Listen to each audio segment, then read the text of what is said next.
الله من الشيطان الرجيم. بسم الله الرحمن الرحيم. لا يسبقونه بالقول وهم بأمره يعملون.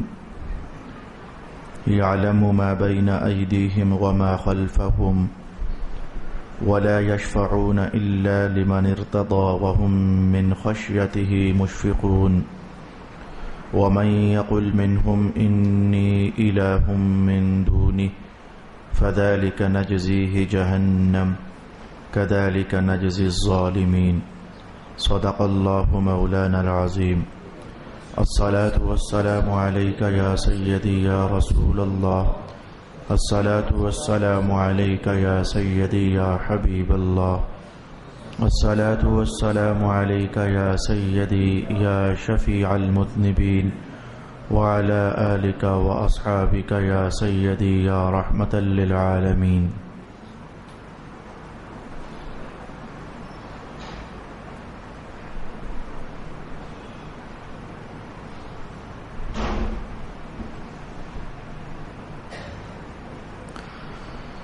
وہ کسی بات میں اس پر سبقت نہیں کرتے اور وہ اسی کے حکم پر ہی عمل کرتے ہیں. وہ جانتا ہے جو کچھ ان کے آگے ہے اور جو کچھ ان کے پیچھے ہے، اور وہ اسی کی شفاعت کریں گے جس کی شفاعت سے وہ راضی ہو، اور وہ اس کی ہیبت سے لرزہ بر اندام ہے.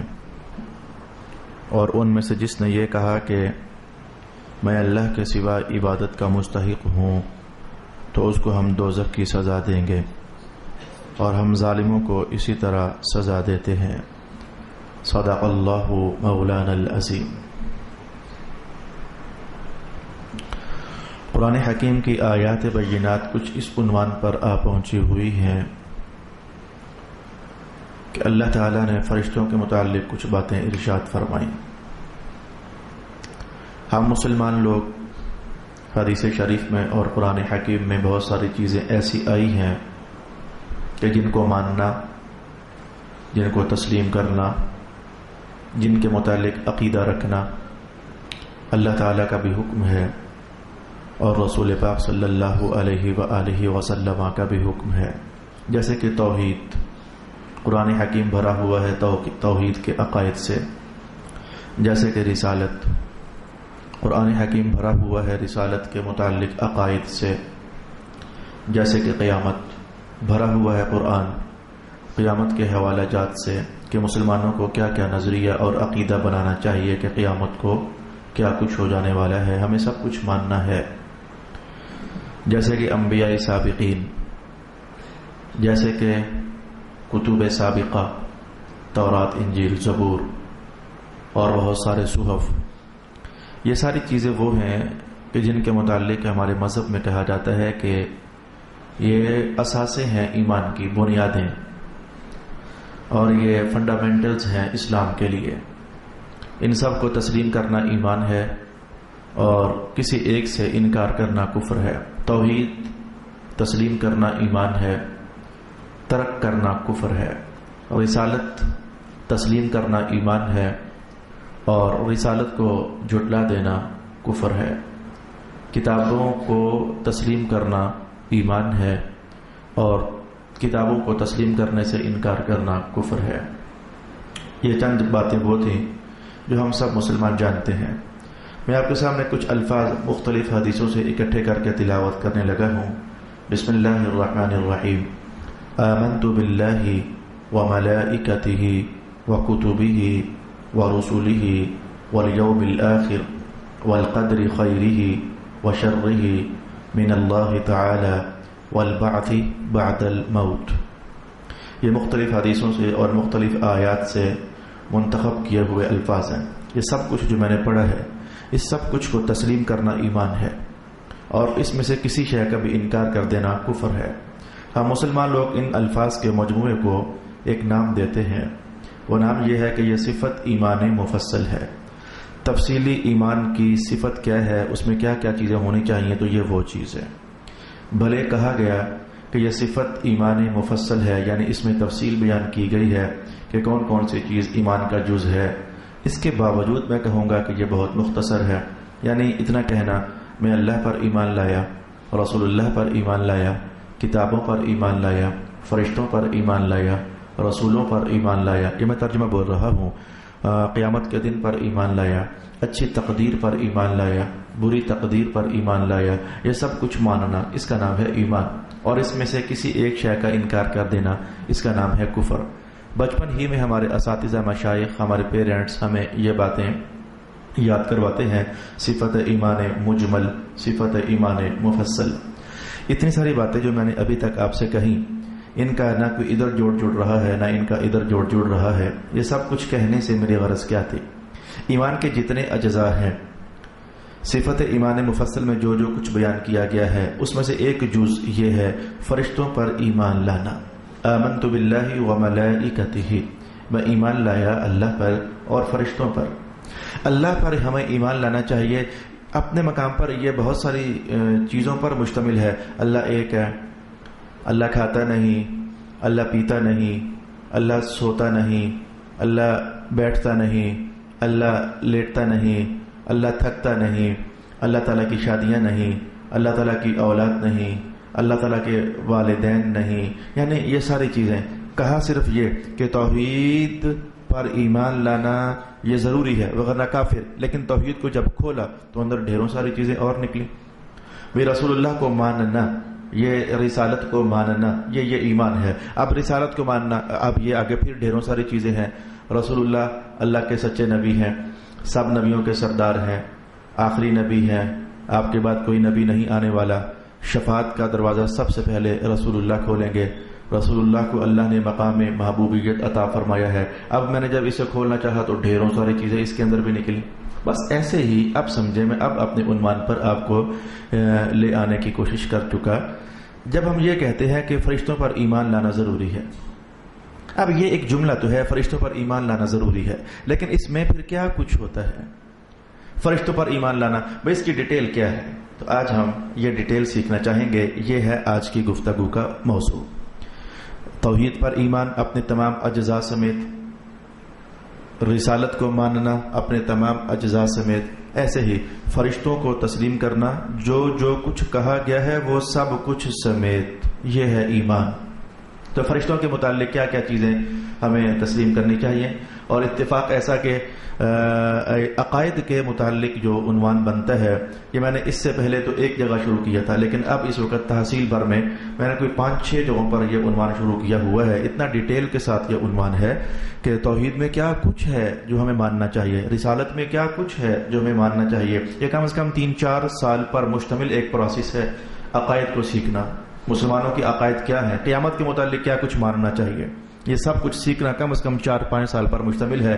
آج رات کو میرا ایک جگہ درس حدیث ہے، تو اتفاق سے اللہ کی طرف سے ایسا ہو گیا کہ ادھر میرا درس قرآن ادھر آ پہنچا اور ادھر رات کا درس بھی وہی بنتا ہے۔ تو سیکھے کہ آج میں آپ کی خدمت میں یہ عرض کرنا چاہتا ہوں کہ فرشتوں کے متعلق ایمان لانا چاہیے۔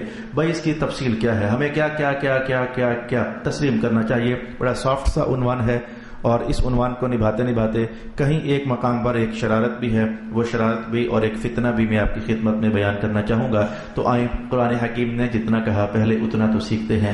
فرشتوں کے متعلق یہ بات ماننی چاہیے کیا؟ لا یسبقونہ بالقول، وہ اللہ کی کسی بات پر بھی سبقت نہیں کرتے، آگے نہیں بڑھ جاتے۔ اللہ کچھ اور کہہ رہا ہو تو وہ اس کو چھوڑ کر کے تو کچھ اور کر رہے ہوں، فرشتے ایسا نہیں کرتے۔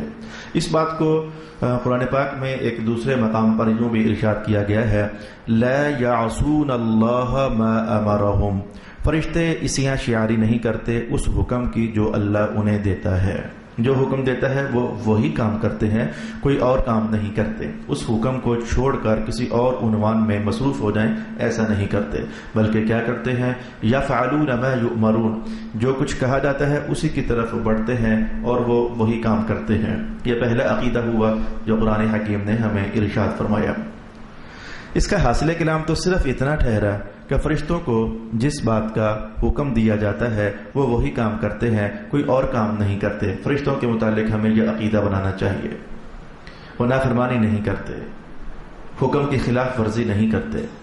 آپ کو ابھی بالکل احساس نہیں ہو رہا کہ میں اس جملے پر رک رہا ہوں اور جان بوجھ کر رک رہا ہوں. مجھے ایک لمبا سفر طے کرنے کے بعد ایک خاص بات ہے جو آپ سے کہنی ہے، تو میں انشاءاللہ وہ آج آپ کی خدمت میں کہہ کر جاؤں گا. فرشتوں کے متعلق یہ ہے کہ وہ نافرمانی نہیں کرتے، یہ ہمارا عقیدہ ہے. اللہ جس بات کا حکم دیتا ہے وہ وہی کام کرتے ہیں. وہ بھول کر بھی، خطا کے ساتھ بھی کسی اور کام میں مصروف ہوتے ہی نہیں ہیں. فرشتے بھولتے ہی نہیں ہیں، یہ بات آپ یاد رکھیں. فرشتے بھولتے ہی نہیں ہیں، خطا کرتے ہی نہیں ہیں. بس جو حکم، وہ تو میں اگر یوں کہوں تو یعنی چھوٹی دنیا میں، ہماری دنیا میں آ جاؤ، جیسے ہم ریموٹ سے کوئی شے آن آف کرتے ہیں تو آن کریں گے تو وہ آن، آف کریں گے تو وہ آف، فارورڈ کریں گے تو فارورڈ، بیک کریں گے تو بیک. جیسے ہمارے ہاتھ میں ریموٹ تو وہ آگے ساری مشینری ہمارے ہاتھ کی محتاج ہے، ہم جدھر چلائیں گے ادھر. یہ بات ادھر رہنے دو. اللہ تعالیٰ اپنی شان کے ساتھ، وہ اپنی قدرت کے ساتھ فرشتوں کو جس بات کا حکم دیتا ہے وہ ادھر چل پڑتے ہیں. رک جاؤ وہ رک جاتے ہیں، آگے چلو چل پڑتے ہیں. یہ کام کرو کر آتے ہیں، نہ کرو نہیں کرتے ہیں. تو وہ بالکل اللہ کے حکم کے ایسے پابند ہیں. ایک بال برابر بھی اللہ کے حکم سے نہ وہ ادھر ہٹتے ہیں اور نہ وہ ادھر ہٹتے ہیں. بات ایک ہی ابھی چل رہی ہے. میں الفاظ بدل بدل کر آپ کے ذہنوں کو ذرا قریب کر رہا ہوں، پختہ کرنا چاہتا ہوں. اب میں چاہوں گا کہ اس پختگی کو ہم حدیث کی روشنیاں دے لیں. میں اس پختگی کو چاہوں گا کہ ہم حدیث کی روشنیاں دے لیں. آئیں مثلا بسم اللہ الرحمن الرحیم. رب کائنات نے ایک فرشتے کی ڈیوٹی لگائی ہے کہ تو مسلمانوں اور ہر انسان کے دائیں کندھے پر رہا کر جتنی وہ اچھائیاں کرے تو لکھا کر. وہ جب سے انسان پیدا ہوا، وہ فرشتہ جب سے اس کے ساتھ چلایا گیا تو وہ ساری اچھائیاں لکھ رہا ہے.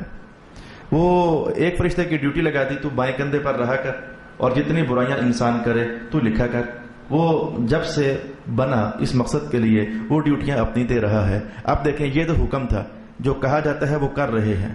وہ دائیں والا دائیں پر ہی ہے، ڈیوٹی دے رہا ہے. بائیں کندھے والا بائیں پر ہی ہے، وہ ڈیوٹی دے رہا ہے. کہ لا یعصون، نافرمانی نہیں کرتے. یعنی یوں کہیں چل تو ادھر آ جا، میں ادھر آ جاتا ہوں، ایسا نہیں کرتے. میں نے اس کو اس سے بڑھ کر نہیں کھولا جا سکتا. وہ ایسا نہیں کرتے کہ تو ادھر آ جا میں ادھر چلا جاتا ہوں. وہ ایسا نہیں کرتے. بس انہیں اپنی ہی ڈیوٹی سے غرض ہے. دائیں والا دائیں پر ہمیشہ سے، بائیں والا بائیں پر ہمیشہ سے. میں اور آگے بڑھتا ہوں حدیث پاک کی روشنی میں. رسول پاک علیہ السلام فرماتے ہیں کہ ایک فرشتہ ہے، اس کا نام ہے اسرائیل، اور ہم یہ سب مسلمان جانتے ہیں. اس کی ایک ڈیوٹی ہے، اللہ نے لگا دی ہے، اور وہ ڈیوٹی یہ ہے کہ انسانوں کی روحیں قبض کرنی ہے اور جنات کی روحیں قبض کرنی ہے. جنات بھی مرتے ہیں جیسے انسان مرتے ہیں، جنات بھی مرتے ہیں. جیسے انسان فرشتے اسرائیل کے ہاتھوں نہیں بچ سکتے تو جنات بھی بچ نہیں سکتے ہیں. بھلے ہمیں نظر نہ آئے، اللہ تعالیٰ کی طاقت سے وہ فرشتے ان کو دیکھتے ہیں، وہ بھاگ نہیں سکتے. جنات جتنے بھی طاقتور ہوں اسرائیل پہنچ جاتے ہیں اور ان کی روحیں قبض کرتے ہیں. یہ جملہ کبھی بولا نہیں گیا، اس لیے تھوڑی دیر کے لیے عجیب سا لگا کہ اچھا جنات کی روحیں بھی حضرت اسرائیل قبض کرتے ہیں. جی ہاں، ان کی روحیں بھی حضرت اسرائیل ہی قبض کرتے ہیں. تو ان کی ڈیوٹی لگی ہوئی ہے روحیں قبض کرنے پر. صدیاں بیت گئیں، یہی کام کر رہے ہیں. کبھی ایسا نہیں ہوا کہ روح قبض کرنے کا حکم آیا ہو تو وہ آگے پیچھے ہو جائے، میں تو نہیں کرتا. ایسا کبھی نہیں ہوا. وہ روح قبض کرنے کے لیے تیار. ایسا بھی کبھی نہیں ہوا کہ رب کائنات نے جو وقت بتایا ہو اسرائیل پہلے پہنچ جائیں اور وقت سے پہلے روح قبض کر لیں. ایسا بھی کبھی نہیں ہوا. نافرمانی ہو جائے گی. جو وقت بتایا گیا وہ اس سے لیٹ پہنچے، جی روح مجھے کام پڑ گیا تھا. کبھی ایسا نہیں ہوا. حضرت اسرائیل علیہ السلام اسی وقت پر اسی بندے کے پاس پہنچتے ہیں جس کی روح قبض کرنے کا اللہ نے حکم ارشاد فرمایا. رب کائنات نے کہا نافرمانی نہیں کرتے. جو کہا، جس کے متعلق کہا، جتنے بجے کہا، جس سال کہا، جس مہینے میں کہا اور جس دن میں کہا، رات کو کہا یا دن کو کہا، وہ پہنچ جاتے ہیں اور روح نکال کر لے آتے ہیں. یہ ایک اور میں نے روشنی حدیث سے کہنا چاہیے. فرشتے جو ڈیوٹی ان کو دے دی جا چکی ہے وہی ڈیوٹی نبھاتے ہیں. اس کے سوا کچھ نہیں. وہ نافرمانی نہیں کرتے، اس ڈیوٹی سے انحراف نہیں کرتے. دو مثالیں میں نے آپ کے سامنے کہہ دی. رات ہی کو درس قرآن حکیم میں آپ نے یہ بات سنی کہ یہ دائیں کندھے والا فرشتہ اور بائیں کندھے والا جب یہ لکھتے رہتے ہیں تو اس کے بعد وہ جتنے کاغذ ہمیں نظر نہیں آتے، فرشتے بھی نظر نہیں آتے، تو وہ کاغذ کیا نظر آئیں گے. وہ کاغذ جتنے بھی وہ لکھ چکتے ہیں تو ایک اور فرشتہ ہے، اس کا نام ہے سجل. سجل للکتب 12واں سپارہ. یہ رب کائنات نے خود اس کا نام ارشاد فرمایا. ایک فرشتہ ہے، اس کا نام ہے سجل. ان دونوں کا کام تو لکھنا ہوتا ہے. تو اس کا کام یہ ہوتا ہے کہ جو کچھ لکھا ہے اسے فولڈ کر دیا جائے. لکھنے کے بعد پھر ہم اس کو طے لگاتے ہیں کاغذوں کو محفوظ کرنے کے لیے، انہیں فائل میں پیک کرتے ہیں. یا جو ہمارے طریقہ کار ہوتے ہیں، فرشتوں کا طریقہ کار یہ ہے کہ اسے فولڈ کر دیتے ہیں. وہ کاغذ کیا اس طرح کے ہوتے ہیں میں نہیں جانتا. بہت لمبا کاغذ ہے، میں یہ بھی نہیں جانتا. الغرض اس کی ڈیوٹی یہ ہے کہ وہ کاغذ فولڈ کرتا ہے. جتنے انسانوں کے نام اعمال لکھے جاتے ہیں وہ اپنی ڈیوٹی دے رہے ہیں. میں آپ کو یہ بتانا چاہتا ہوں کہ جو ڈیوٹی ہے یفعلون ما یؤمرون، جس کام کا حکم ہے وہ وہی کام کرتے ہیں، تو اس سے تجاوز نہیں کرتے، ہٹتے نہیں ہیں اس کام سے۔ میں آپ کی توجہ اور آگے لے جانا چاہوں گا۔ ایک فرشتہ ایسا ہے کہ آج کل اس فرشتے کی وہ ڈیوٹی ختم ہے، لیکن ہزاروں سال تک وہ ڈیوٹی دیتا رہا۔ میری مراد حضرت جبرائیل علیہ السلام، ان کی ایک ڈیوٹی یہ تھی کہ وہ تمام انبیاء پر وحی لے کر اترا کرتے تھے۔ تو آدم علیہ السلام سے لے کر رسول پاک علیہ السلام کی ذات اقدس تک تمام نبیوں پر وحی لے کر حضرت جبرائیل تشریف لاتے رہے۔ آج کل یہ ڈیوٹی ختم، نبوت کا سلسلہ جو ختم ہو گیا۔ ایک اور بھی ان کی ڈیوٹی تھی، جب بھی کسی قوم پر عذاب آتا تھا تو حضرت جبرائیل ہی لے کر آتے تھے۔ اللہ کا یہ حکم ایسے تھا، وہ جبرائیل علیہ السلام بستیوں کو اٹھا کر آسمانوں پر لے جاتے، پلٹا دیتے، کنکر برساتے، چیخ کی آواز یا تیز ہواؤں کا چلنا یا جو کچھ بھی، بنی اسرائیل پر مینڈکوں کا عذاب، ان پر خون کا عذاب، ان پر ٹڈیوں کا عذاب، ان پر جوؤں کا عذاب وغیرہ وغیرہ، یہ سارے جو عذاب آتے تھے، یہ حضرت جبرائیل علیہ السلام ہی وہ عذاب لے کر آیا کرتے تھے۔ چلتے جانا، میں سفر جو طے کر رہا ہوں، میرا ایک بہت بڑا مقصد ہے، اللہ کرے کہ وہ مقصد آج ہم سمجھ پائیں اور سیکھ پائیں۔ تو میں نے ابھی تک آپ سے خطاب نے یہ کہا کہ پہلا عقیدہ فرشتوں کے بارے میں یہ ہے کہ ان کی جو ڈیوٹیاں ہیں وہ وہی کام کرتے ہیں، وہ اس سے تجاوز نہیں کرتے، نہ اس میں انحراف کرتے ہیں، نہ اس میں نافرمانی کرتے ہیں۔ کبھی میں نے آپ کے سامنے کرامن کاتبین کا حوالہ دیا، کبھی میں نے اسرائیل علیہ السلام کا حوالہ دیا، کبھی میں نے جبرائیل علیہ السلام کا حوالہ دیا، کبھی میں نے آپ کے سامنے سجیل کا حوالہ دیا، کبھی میں آپ کے سامنے چلیں یوں کہتا ہوں وہ جو منکر اور نکیر ہیں، قبروں کے اندر پہنچنے والے فرشتے، من ربک ما دینک ما کنت تقول فی حق هذا الرجل، تو وہ فرشتے جو منکر نکیر ہیں، صدیاں گزر گئیں، وہ یہی ڈیوٹی دے رہے ہیں۔ کبھی ایسا نہیں ہوا کہ بندہ مرا ہو اور وہ اندر پہنچے نہ ہو۔ یہ پچھلے جو میں نے ایک جگہ درس حدیث دیا یہی عقائد کا، میرا چھوٹا بیٹا میرے ساتھ تھا۔ ظاہر سوال تو ہوتا ہے بچوں کے ذہن میں کہ بابا آپ کہتے ہو کہ یہ جو منکر نکیر ہیں یہ قبروں میں سوال کرتے ہیں، تو اس نے کہا اگر دو بندے کٹھے مر جائیں اور دونوں کٹھے قبروں میں پہنچے تو پھر یہ تو ایک ہوتے ہیں، تو پھر وہ دونوں جگہ کیسے چلے جاتے ہیں؟ میں نے کہا میں تجھے گھر جا کر اس کا جواب دوں گا۔ بچے تھا، بچے کے حساب سے میں نے جواب دینا تھا۔ گھر آ کر میں نے ایک آئینہ ادھر رکھا، ایک آئینہ ادھر رکھا، ایک آئینہ ادھر رکھا۔ میں نے کہا دیکھ میں کون ہوں؟ اے جا میرے بابا ہیں۔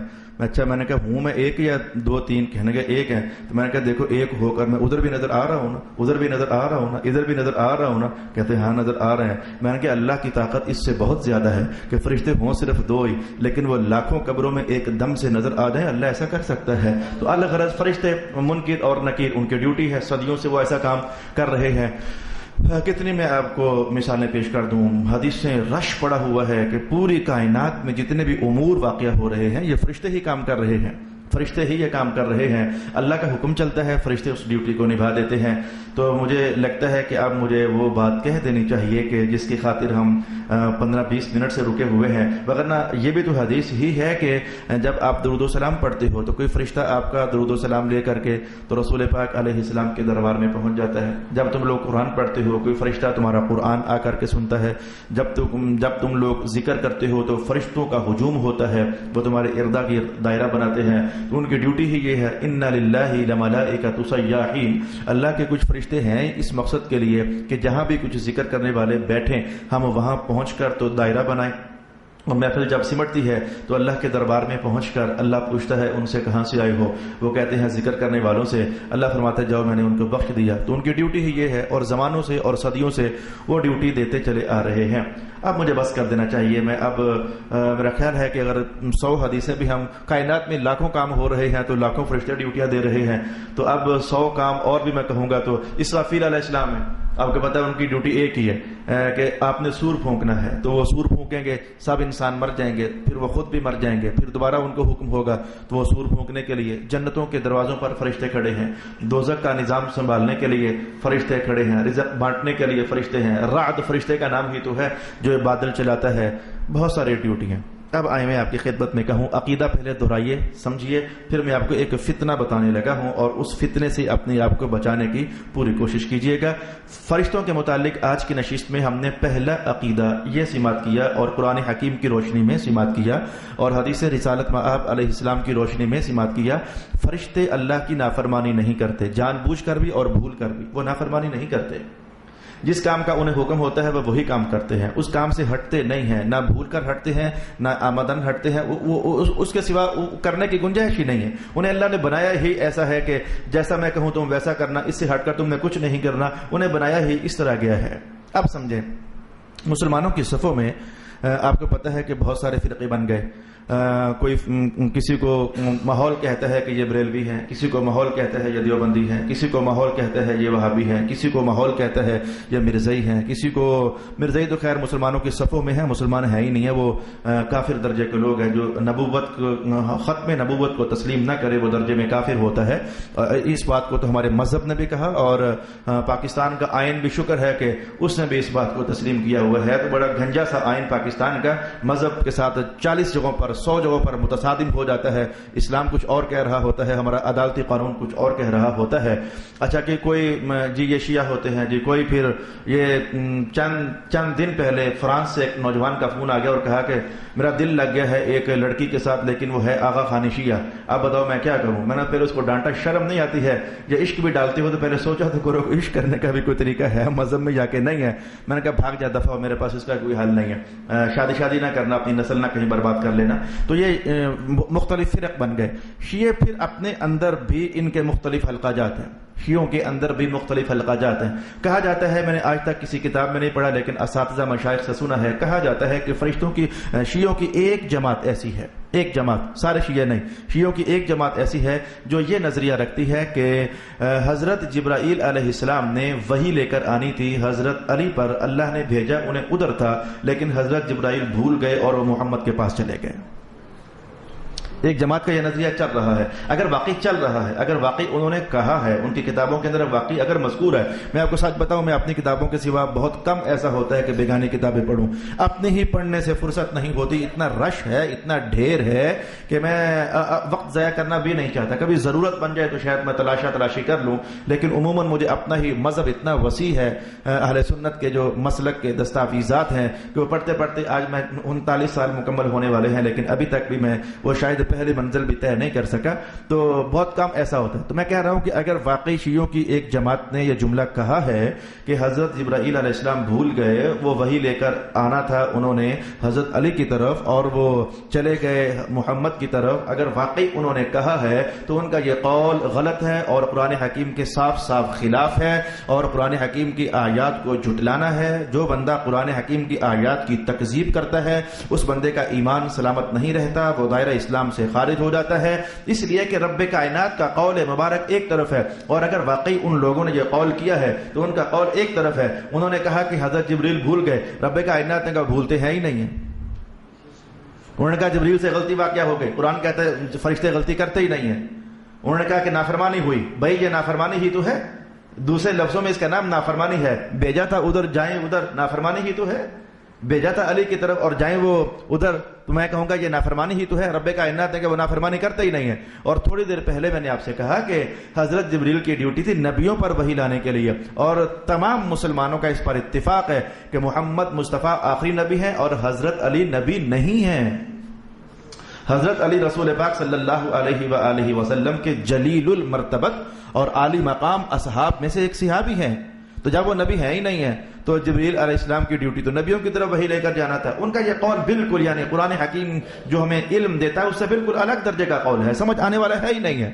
لہٰذا میں آپ کو بس اتنا کہہ پایا کہ ہمارا قرآن، ہماری کتاب سنت شریفہ محمد مصطفیٰ صلی اللہ علیہ وآلہ وسلم نے جو نظریہ فرشتوں کے متعلق ہمیں دیا ہے وہ تو انتہائی صاف ستھرا نظریہ ہے۔ لا یعصون، معصوم ہے وہ، معصوم، لا یعصون، وہ عصیاں شعری کرتے ہی نہیں ہے، معصوم ہے وہ، نافرمانی کرتے ہی نہیں ہے، نہ جان بوجھ کر نافرمانی کرتے ہیں اور نہ بھول کر نافرمانی کرتے ہیں، نہ خطأً نافرمانی کرتے ہیں، نافرمانی ان سے واقع ہوتی نہیں ہے۔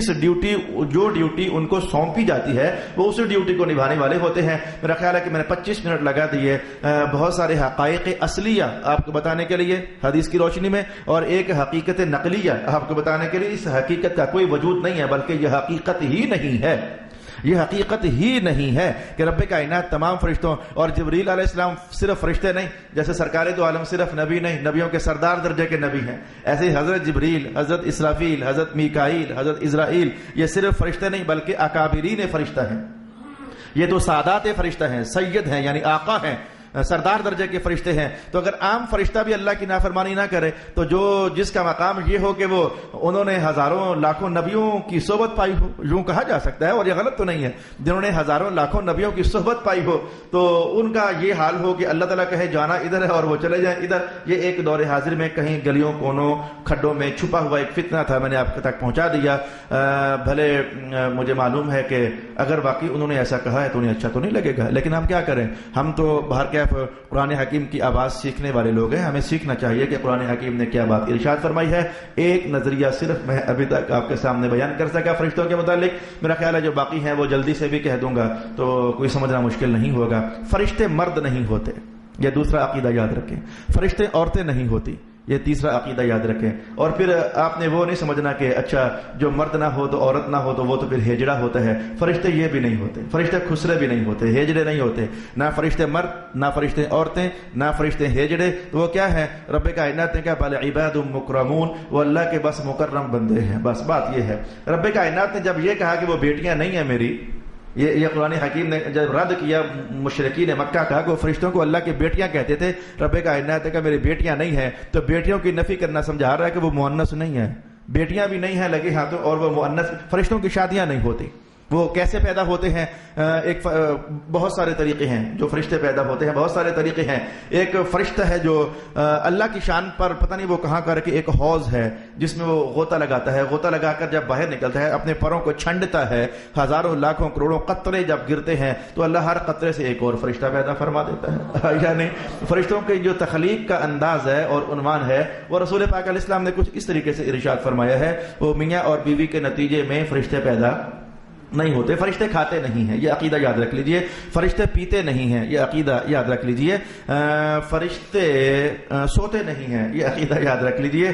فرشتوں کے سونے کا نظام اگر ہوتا تو پھر تھوڑی دیر کے لیے تو ہمارا گزارا چل جاتا. گناہ کرتے تو اس وقت یہ سوئے ہوتے اور ہمارا نظام چل جاتا. شکر ہے انہوں نے لکھا نہیں ہے، وہ سوتے ہی نہیں ہے. اللہ نے انہیں سونے والا بنایا ہی نہیں ہے. انسانوں کی ہزاروں خصلتیں ایسی ہیں جو فرشتے سر انجام نہیں دیتے ہیں. تو فرشتے مرد نہیں، فرشتے عورتیں نہیں، فرشتے ہیجڑے نہیں، ان کے وہ پارٹس ہی نہیں ہیں. وہ جو شرمگاہیں ہیں فرشتوں کی شرمگاہیں ہی نہیں ہیں. یہ بات آپ یاد کر لیجئے. ان کی شرمگاہیں ہی نہیں، انہیں بھوک لگتی ہی نہیں ہے. ان کے پیٹ کے اندر وہ نظام ہی نہیں ہے جو پانی کی طلب بیدار کرے. ان کے وجود میں وہ نظام ہی اللہ نے نہیں رکھا جو بھوک کی طلب بیدار کرے. ان کی نگاہوں میں وہ نظام ہی اللہ نے نہیں رکھا کہ جو عورتوں کی طرف اٹریکٹ ہو جائیں. یہ عنوان ہی اللہ نے ان کے اندر نہیں رکھا. یہ میں نے لگے ہاتھوں تیزی کے ساتھ چند نظریات آپ کی خدمت میں اور بیان کر دیا. پھر رہی بات یہ کہ فرشتے کھاتے کیا ہیں، پیتے کیا ہیں، زندہ کیسے رہتے ہیں.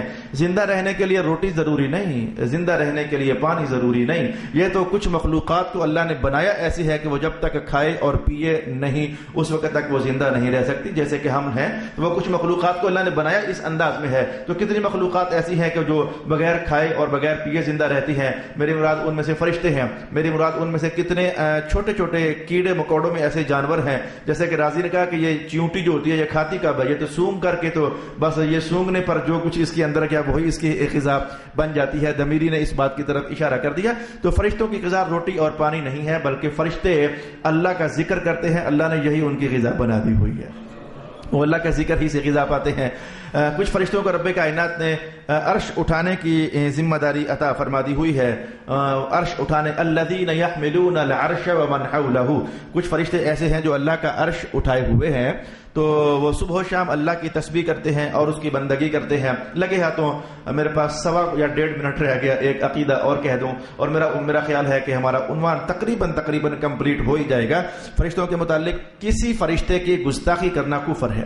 رب کائنات نے کہہ جو دیا، نص وارد ہو گئی کہ یہ نافرمان نہیں ہے، یہ انتہائی پاک. بل عباد مکرمون، یہ اللہ کے پاکیزہ بندے ہیں، مکرم بندے ہیں. تو جن کو اللہ کہے بڑے عزت والے ہیں. کوئی ان کی گستاخی کہے، گستاخی اصل میں ذلت کا دوسرا نام ہے. کوئی انہیں ذلیل کرنا چاہے، گستاخی اصل میں ذلت نکالنے کا دوسرا نام ہے. تو فرشتوں کے متعلق قرآن حکیم کہتا ہے مکرمون، عباد مکرمون، یہ عزت والے بندے ہیں. تو کوئی ان کی ذلت تلاش کرے، ان میں عیب کا پہلو تلاش کرے. نافرمانی ہی تو عیب ہوتا ہے، ان میں عیب ہے ہی نہیں. عیب کا پہلو تلاش کرے تو وہ درجہ ایمان سے خارج ہو جاتا ہے، وہ دائرہ اسلام سے خارج ہو جاتا ہے اور وہ درجے میں کافر ہو جاتا ہے. میں اس کی مثال میں آپ کے سامنے کیا کہنا چاہوں گا. بعض اوقات ماحول میں ایک جملہ ہے چلتا رہتا ہے، لوگ مختلف. میں نے ایک جگہ درس عقائد دیا تو میں نے کہا یار میری معلومات میں معاشرتی اضافہ کرنے کے لیے میں نے تو سنا ہوا ہے، آپ میں سے کبھی کسی نے یہ جملہ سنا؟ تو 5 بندوں نے ہاتھ کھڑا کیا، ہاں جی ہم نے بھی یہ جملہ کہیں نہ کہیں سنا ہوا ہے. کون سا؟ فرشتوں کی گستاخی کرنا کفر ہے. میں اس بار ایک مثال آپ کے سامنے پیش کرنا چاہتا ہوں. جیسے کہ بعض اوقات کسی بندے سے نفرت ہوتی ہے، ہم اس کو دیکھنا نہیں چاہتے، ملاقات نہیں کرنا چاہتے، بس ہم نظریں چرانا چاہتے ہیں، تو پھر وہ اچانک کہیں وہ سامنے آ جائے نا تو پھر لوگ یہ جملہ بول دیتے ہیں کہ او یار تو بھی اسرائیل کی طرف فوراً آ گیا ہے، اسرائیل فرشتے کی طرف فوراً تو بھی کہاں سے نازل ہو گیا ہے، میں تو تجھے دیکھنا نہیں چاہتا تھا. یعنی اسرائیل کہہ کر کے تو اندر سے نفرت کا اظہار کہ جیسے اسرائیل کو کوئی پسند نہیں کرتا، موت کون پسند کرتا ہے، تو کون چاہے گا کہ اسرائیل اس کے سامنے آئیں اور اس کی روح قبض کر کے لے جائیں. تو اظہار نفرت کے لیے یہ پبلک کے اندر جملہ کہیں بولا جاتا ہے. آج میرے پاس وقت نہیں کہ میں آپ سے کہ آپ نے کبھی کسی سے سنا، لیکن میں نے کئی جگہوں پر یہ جملہ سنا، یار یہ تو اسرائیل کی طرف فوراً پہنچ آتا ہے. تو یہ اظہار نفرت کرنا یہ درجے میں گستاخی ہے. اور علماء عقائد نے اور متکلمین نے اس جملے کو کتابوں کے اندر باقاعدہ نقل کیا کہ کسی بندے کے ساتھ نفرت کرنی ہے تو اسے یہ کہہ دینا کہ یہ اسرائیل بن کر آ گیا. جیسے کہ بعض اوقات ہم یوں کہہ دیتے ہیں او شیطان کہیں کا، تو شیطان ہے، تو یعنی کسی کو شیطان کہہ دیا. مختلف وہ اظہارات ہم کرتے رہتے ہیں. تو شیطان کہنا اگرچہ فرشتے کا عنوان نہیں، لیکن بتا رہا ہوں کہ ہم مختلف جملے بولتے رہتے ہیں. تو کسی بھی جہت سے کسی بھی فرشتے کا انکار کرنا، یا پھر وہ عقائد جو ہم نے سیکھے ان کا انکار کرنا، یا پھر اس کی گستاخی کر دینا، یہ درجے میں اللہ رب العالمین نے اس سے روکا. جس بھی انداز میں رسول پاک علیہ الصلوۃ والسلام نے جو نظریات دیے وہ نظریات اس سے انکار کر رہے ہیں. اس دعا کے ساتھ کہ اللہ تعالی ہمارے ایمانیات کو اور عقائد کو صحیح فرما دے. وآخر دعوانا ان الحمد للہ رب العالمین.